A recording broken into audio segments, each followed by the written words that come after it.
Halo, para pencari kebenaran yang mungkin sedang bosan dengan keyakinan yang itu-itu saja.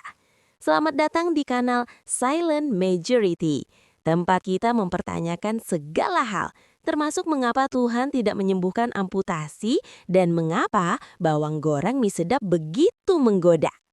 Jika kamu seorang ateis yang sering dituduh kurang garam atau kehilangan arah, jika ditanya, kalau kamu meragukan keberadaan Tuhan, terus apa yang kamu yakini? Masa percaya sama kekosongan? Nah, hari ini saya akan memberimu ide jawaban yang paling berkarbohidrat dalam sejarah manusia. Siapkan garpu kalian, karena kita akan membahas yang maha berenergi monster spaghetti terbang, The Flying Spaghetti Monster. Kita akan membedah sejarahnya, alasannya, dan bagaimana maksud saya, agama ini berkembang menjadi gerakan global yang membuat para pemuka agama konvensional ketar-ketir. Mari kita putar waktu kembali ke tahun 2005, tahun di mana Kaisang masih 10 tahun. Di sebuah tempat bernama Kansas, Amerika Serikat, wilayah yang biasanya lebih peduli pada jagung daripada evolusi, Dewan Pendidikan Negara Bagian tiba-tiba mendapat ide cemerlang. Mereka memutuskan bahwa teori evolusi Darwin harus diajarkan berdampingan dengan intelligent design, atau perancangan cerdas. Bagi kalian yang belum tahu, intelligent design adalah cara keren untuk mengatakan Tuhan yang bikin, tanpa menyebut kata Tuhan supaya tidak melanggar hukum negara sekuler. Ya, semacam teknik ghosting ilmiah. Lalu muncullah Bobby. Bukan Bobby yang itu, bukan Bobby yang itu juga, tapi Bobby yang ini, Bobby Henderson. Bobby bukan nabi yang turun dari gunung dengan tablet batu. Dia cuma seorang lulusan fisika yang punya terlalu banyak waktu luang dan rasa humor yang tajam. Bobby menulis surat terbuka yang legendaris. Isinya sederhana tapi mematikan secara logika. Bobby bilang, "Oke, kalau kalian mau mengajarkan perancangan cerdas, karena teori evolusi dianggap hanya teori, maka saya juga punya teori. Saya yakin dunia ini diciptakan oleh monster spaghetti terbang yang melayang-layang." Dia menuntut agar sekolah-sekolah di Kansas juga mengajarkan pastafarianisme di kelas sains. Logikanya, kalau satu dongeng boleh masuk kelas sains, kenapa dongeng yang melibatkan bakso tidak boleh? Inilah momen Big Bang bagi para penganut pastafarian. Sebuah protes yang dibungkus dengan saus tomat yang sangat rapi. Mungkin kalian bertanya, kenapa spaghetti? Jawabannya adalah satir. Sebagai ateis, Bobby sering melihat argumen agama yang bilang, kamu nggak bisa membuktikan Tuhan itu nggak ada, jadi dia pasti ada. Nah, pastafarianisme menggunakan logika yang sama. Kamu nggak bisa membuktikan monster spaghetti terbang itu nggak ada kan?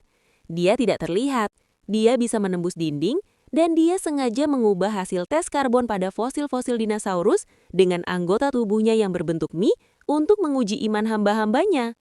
Ini adalah bentuk reductio ad absurdum. Bobby Henderson menunjukkan bahwa jika kriteria sebuah kebenaran hanya berdasarkan pokoknya saya percaya dan kamu nggak bisa ngebuktiin saya salah, maka kita bisa melegalkan apa saja. Mulai dari teko terbang di orbit Mars, sampai monster yang terbuat dari tepung terigu. Dan jangan lupakan korelasi yang paling jenius dalam agama ini, bajak laut dan pemanasan global.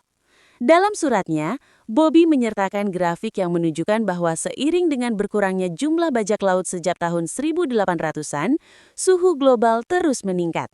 Kesimpulannya, bajak laut adalah makhluk suci yang mencegah pemanasan global. Jadi, kalau kalian mau menyelamatkan bumi, berhentilah menanam pohon dan mulailah menanam sawit. Maksudnya merampas kapal di Selat Malaka. Terdengar konyol? Memang. Tapi bukankah itu sama konyolnya dengan mengatakan bencana alam terjadi karena orang-orang terlalu banyak melakukan maksiat? Pastafarianisme hanya membalikan cermin ke wajah para agamawan agar mereka melihat betapa absurdnya korelasi yang sering mereka buat. Setiap agama butuh pedoman moral. Kalau tetangga sebelah punya 10 perintah Tuhan yang isinya penuh larangan keras, pastafarian punya 8, aku benar-benar lebih suka jika kamu tidak. The Eight I'd really rather you didn't. Kenapa namanya begitu? Karena sang monster itu santai. Dia bukan tipe Tuhan yang suka menghukum orang dengan api abadi hanya karena lupa setor absen di tempat ibadah. Dia lebih seperti teman kos yang asik, tapi sedikit mabuk. Beberapa poinnya sangat relevan dengan dunia modern.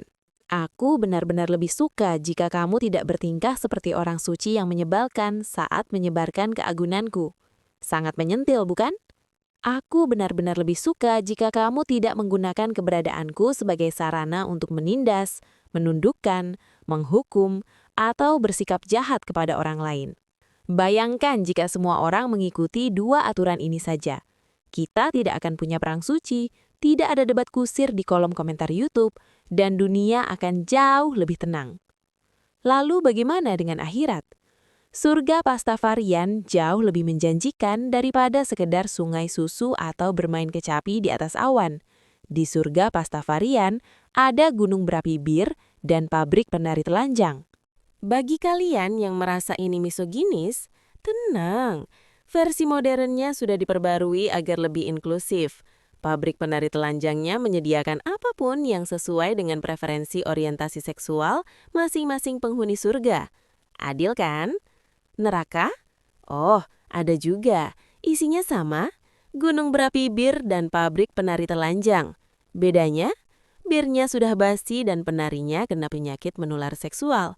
Sederhana, efisien, dan sangat masuk akal bagi seorang ateis. Apa yang dimulai sebagai surat protes di Kansas sekarang sudah menjadi fenomena global.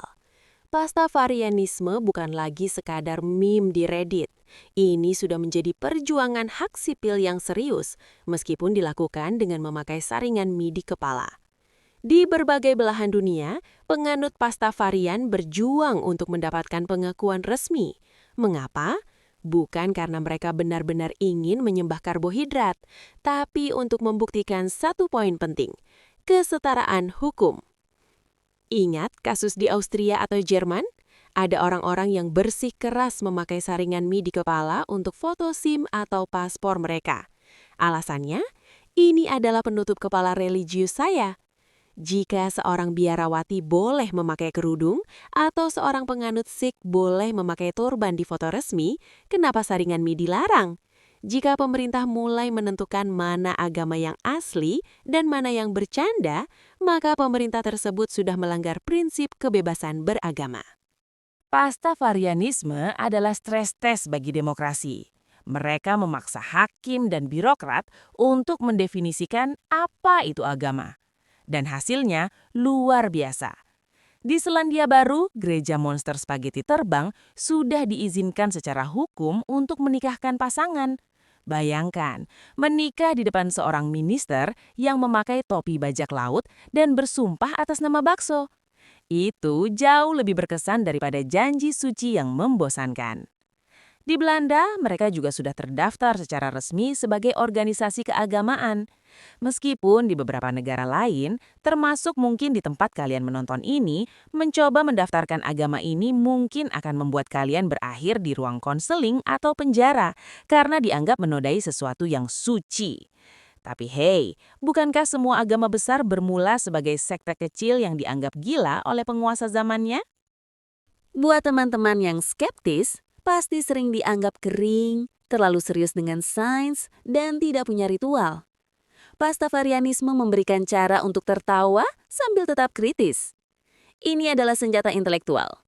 Saat ada politisi yang mencoba memasukkan hukum agama ke dalam undang-undang negara, kita bisa bilang, oke, tapi jangan lupa masukkan hukum tentang hak-hak bajak laut juga ya. Saat ada yang bilang evolusi itu cuma fiksi, kita bisa balas dengan teori bahwa manusia berevolusi dari mie instan yang lupa diangkat. Pastafarianisme adalah cara halus untuk mengatakan, logika yang kalian gunakan untuk membela keyakinan kalian sama persis dengan logika yang saya gunakan untuk membela monster spaghetti ini.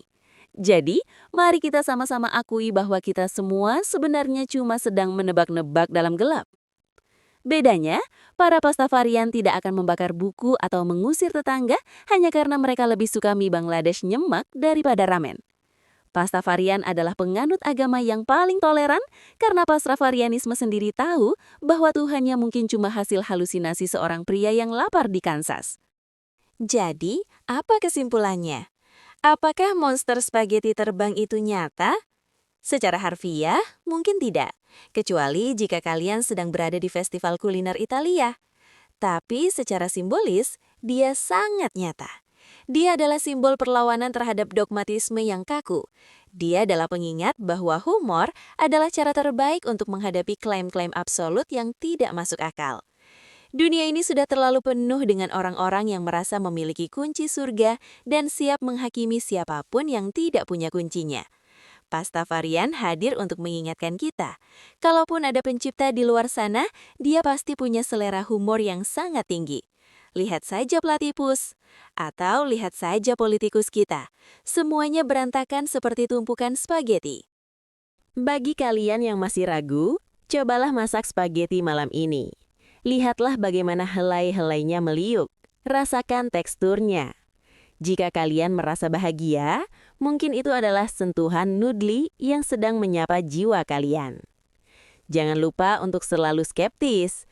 Tetaplah bertanya, dan yang terpenting, jangan biarkan siapapun mengatur apa yang boleh ada di dalam kepala atau di atas piring kalian. Akhir kata, semoga kalian selalu diberkati oleh sausnya yang melimpah. Ramen.